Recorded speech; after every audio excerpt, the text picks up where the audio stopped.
Hi friends, எல்லாரும் எப்படி இருக்கிறீங்க? கர்த்தருடைய கிருபையினாலே நீங்கள் அனைவரும் நலமாக இருக்க நான் ஆண்டவரை பிரார்த்தித்து கொள்ளுகிறேன். இன்று தேவன் நமக்கு கொடுக்கிற ஒரு அழகான வாக்குத்தத்தத்தை பார்க்கலாம். அது எசேக்கியேல் 36:11. அதில் தேவன் சொல்கிறார், உங்கள் முந்தின சீரை பார்க்கிலும் உங்களுக்கு நற்சீர் உண்டாகச் செய்வேன். உங்கள் முந்தின சீரை பார்க்கிலும் உங்களுக்கு நற்சீர் உண்டாக செய்வேன். இந்த வார்த்தை நமக்கு மிகவும் நம்பிக்கையை தருகிறது. சில நேரங்களில் நம்முடைய வாழ்க்கையை பார்த்து முன்பு இருந்தது போல் இனி எதுவும் இருக்காது என்று நாம் நினைத்து விடுகிறோம். சில விஷயங்களை நாம் இழந்திருக்கலாம், சில உறவுகள் மாறி போயிருக்கலாம், சில வாய்ப்புகள் நம்மை விட்டு போயிருக்கலாம். நம்முடைய வாழ்க்கையே பின்னால் போய்விட்டது போல தோன்றலாம். ஆனால் தேவன் சொல்கிறார், உங்கள் முந்தின சீரை பார்க்கிலும் உங்களுக்கு நற்சீர் உண்டாகச் செய்வேன்.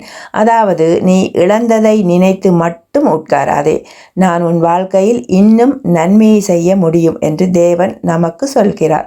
நாம் கடந்த காலத்தை மாற்ற முடியாது, ஆனால் தேவனால் நம்முடைய எதிர்காலத்தை மாற்ற முடியும். நம்மால் ஒரு கதவை திறக்க முடியாமல் இருக்கலாம், ஒரு கதவை நம்மால் திறக்க முடியாமல் இருக்கலாம், ஆனால் தேவனால் புதிய கதவுகளை திறக்க முடியும். நம்மால் உடைந்ததை சரி செய்ய முடியாமல் இருக்கலாம், ஆனால் தேவனால் அதை சீர்படுத்த முடியும். அதனால் இன்று உங்கள் நிலைமையை பார்த்து சோர்ந்து போகாதீர்கள், எல்லாம் முடிந்து விட்டது என்று சொல்லாதீர்கள். தேவன் இன்னும் செயல்பட்டு கொண்டிருக்கிறார் நமக்காக. ஒருவேளை இன்று நம்முடைய வாழ்க்கை முந்தையதை போல இல்லாமல் இருக்கலாம், ஆனால் தேவன் சொல்லும் வார்த்தை என்ன தெரியுமா? உங்கள் முந்தின சீரை பார்க்கிலும் உங்களுக்கு நற்சீர் உண்டாகச் செய்வேன். ஆகவே நாம் கடந்த காலத்தை பிடித்து கொண்டு அழாமல் தேவனை பிடித்து கொண்டு முன்னேறுவோம்.